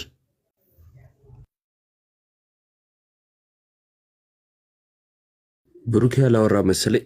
ብሩኬ ቀጥል ሀሳቡ ላይ። እሺ እዮባዬ አመሰግናለሁኝ። እንግዲህ ያው ብፁዕ ወቅዱስ አቡነ ብሎ ጥሪ ያደረገለት ሰውዬ ቤቱ ሲገባ ዳጸ ልሳን ነው ብሏልና እንደዚህ ነው። በነገራችን ላይ ክርስቲያኖች ፊት ሲቆም ፕሮቴስታንት በውሸትና በሐሰት እንዲሁ በቃ የሆኑ ነገሮችን ያመጣሉ። ከዛ ደግሞ ትርጉምም ሆነ ሙሉ ሀሳብ ከኪስ ይሆናል። ያን ሰዓት ላይ ውጤቱ ይሆናል ማለት ነው።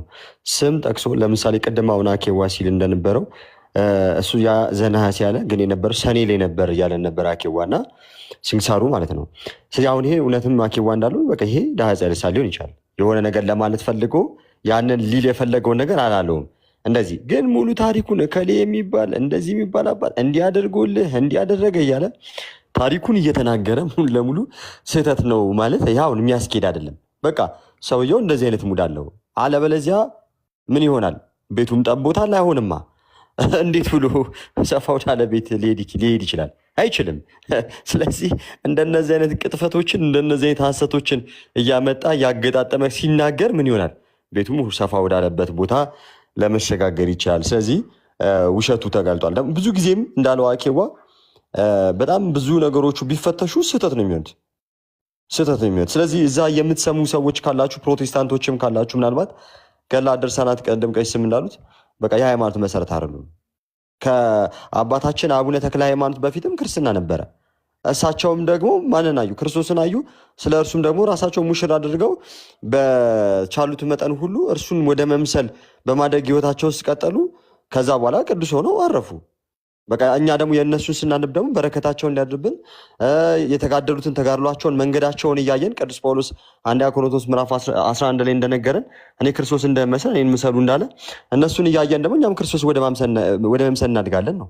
ሌላ እንትን የለውም። ስለዚህ ገድላት ድርሳናት የሃይማኖት መከራከሪያ መሰረትም አይደሉም በነገራችን ላይ።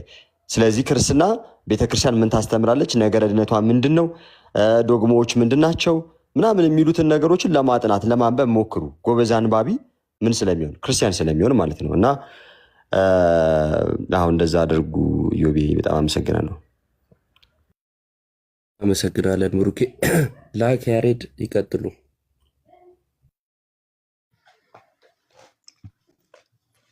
ሰላም ማለት አስቀድማለሁ። ክቡር መምህራችን አክሊል፣ አንተነህ፣ ዮናስ፣ ኢዮብ፣ ባሮኬ፣ ተመስገን እንዲሁ ሲስ ከታችም ያላችሁ ወገኖቻችን እንደምን አላችሁ? በጣም የሚገርም ነው። ዛሬ ስላገኘኋችሁ ደስ ብሎኛል። ከገስቱ ላይም ስለነበርኩኝ ያለውን አውድ እየተከታተልኩት ነበር። እኔ መጽሐፉን አይቼ ከምን አምጥቶት ነው እያልኩ ነበር እና አክሊል መልስ መስጠቱን ማታም ስላልነበርኩ አልሰማሁትም እና ገብቼ ነበረ እዛው። ግን በት ነገር ያለን ዕቅበተ እምነትን ስንሰራ በትዕግስት መሆን አለበት። በትዕግስት መሆኑንም ዋናው ትዕግስትና አንድ ሰው አንብቦ ወይም ተናግሮ እስከሚጨርስ ማስጨረስ። ይሄ የዕቅበተ እምነት የምናስተምርበት ወይም የምንሰራበት ሂደት ስለሆነ ቤተክርስቲያናችን የምታስተምርበት ስለሆነ ማለት ነው። እና የአኬ ትዕግስቱ ነው በጣም ከምኑም በላይ።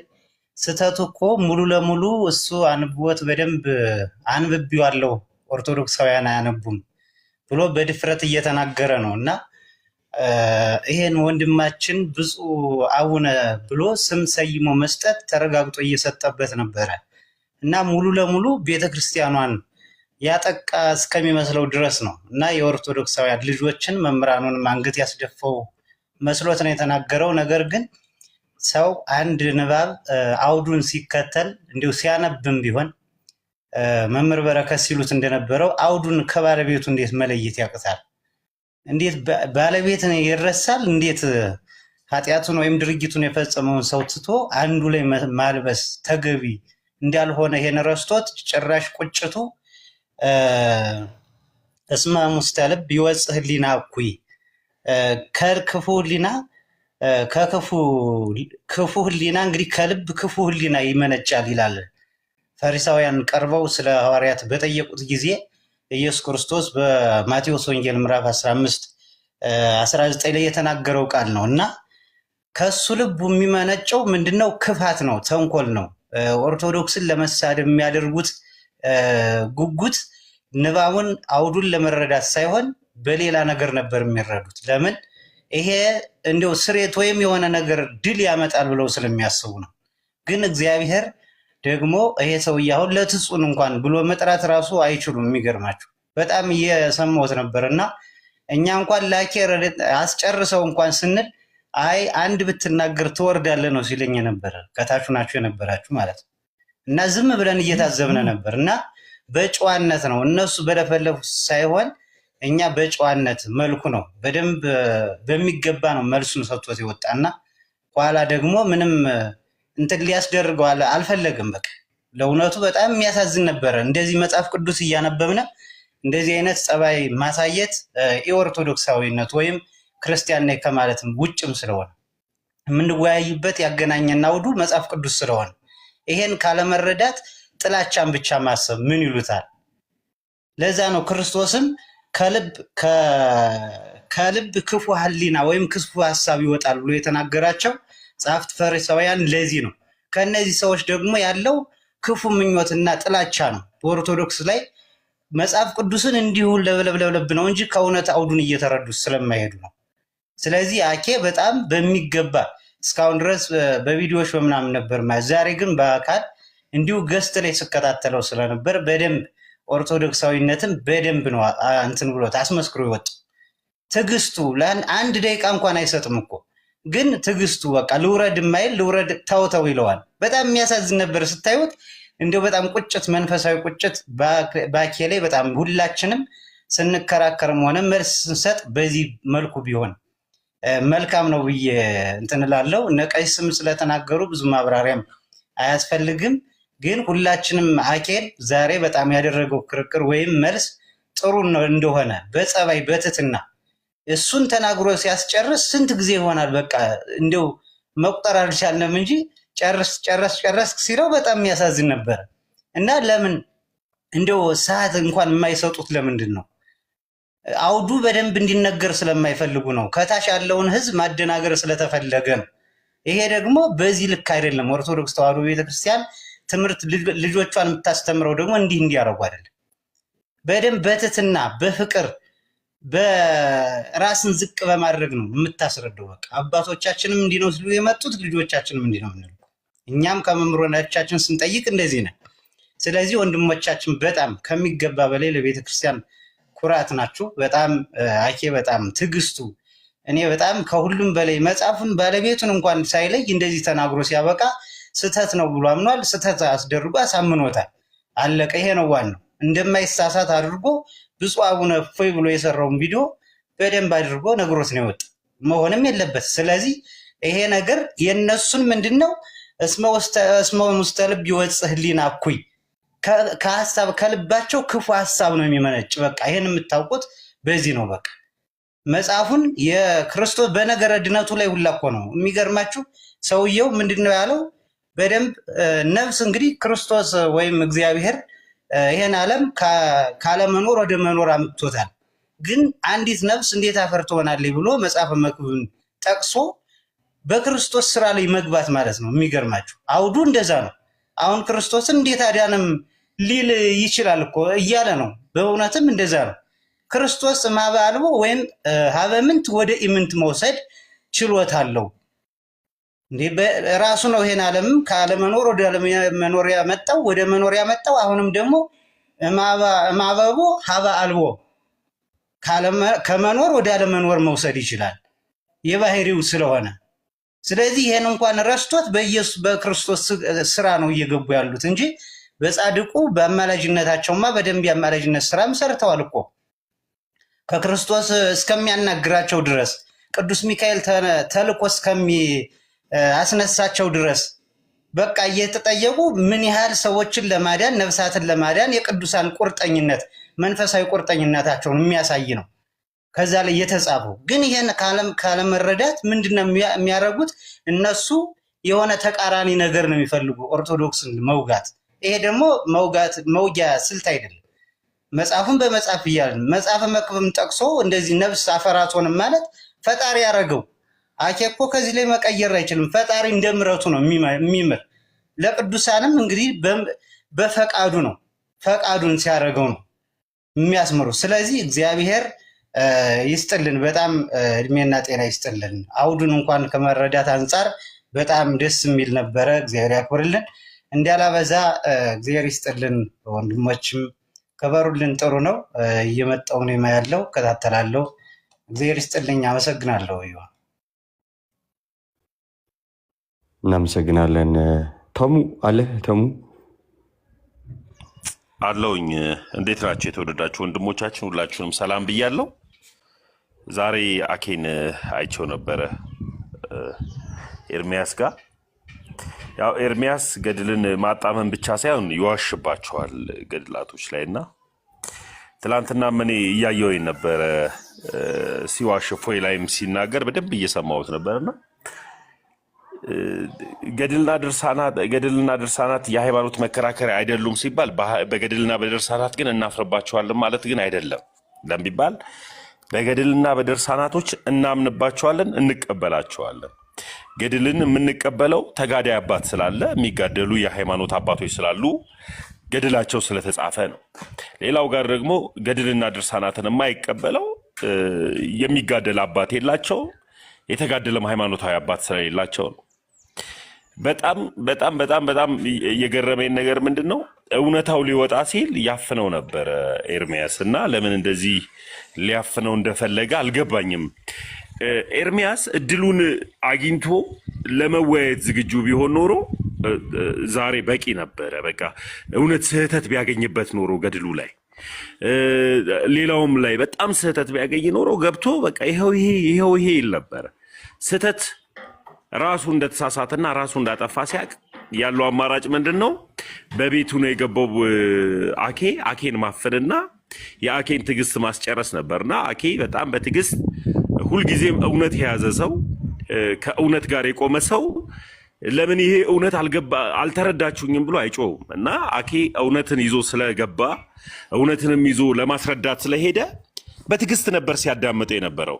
ሁልጊዜም አንድ ነገር አለ፣ አንድ አባባል አለ፣ አንድ ተረት አለ እና መሀይም ደጋፊው ብዙ ነው ይባላል እና ከመሀይም ጋር አትጋጭ ይባላል።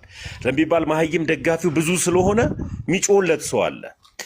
ትንሽ እውቀት ሲኖርህ ደግሞ ያለህን እውቀት ሄደ ልታስረዳ ስትል በቃ ያም ይል ነበርና እኔ በጣም ያዘንኩት እንዲያውም ገስት ላይ ያሉ የድሮ የኔ ወንድሞች የአሁን ደግሞ የኤርሚያስ ወዳጆች ገርማችሁኛል። በጣም ምንድነው የገረመኝ? እውነት በገድል ላይ እየተዋሸ ከሆነ ኤርሚያስ አበበ ያነበበው ገድል ለምን ቢባል እናንተ ገድልን አንብባችሁ አታውቁም፣ አታነቡም እና ገድልን አንብባችሁ ስለማታውቁ ሁልጊዜም የሚያነብላችሁ ኤርሚያስ አበበ ነው። ስህተት ገለጠ፣ ይሄው እንትን መጣ፣ ይሄው እንትን መጣ ሲባል የሚናገረው ኤርሚያስ አበበ ነው እና እኛ ሁላችንም ድሮ ገስት ላይ እንደምናጨበጭብለትና እንደምናሸረግድለት ለኤርሚያስ አበበ እውነቱን የሚናገሩ ኦርቶዶክሳውያን ሲመጡ ለምን እነዚህ ልጆችን አናዳምጥም? እስቲ ቆይ እንረዳ ማለት መቻል ነበረብን። ኦርቶዶክሳዊ ፈጽሞ ማለት ነው በገድል አትሸማቀቅም። ደግሜ እነግርሃለሁ፣ በገድልና በድርሳናት አንሸማቀቅም። ገድልና ድርሳናትን ደግሞ አለመቀበል አንችልም። የሃይማኖት መከራከሪያ አይደሉም እንጂ ያልነው ገድልና ድርሳናትን አንቀበልም እያልን አይደለም። ስለዚህ እኔ ኦርቶዶክሶን ገድልና ድርሳናቱን ተቀብዬ ነው። በደንብ የምንቀበልበትን ምክንያት አባት ስላላት ነው። ቤተክርስቲያኗ አባት አላት። አባቶች ደግሞ የተጋደሉትን ገድልን እንቀበላለን።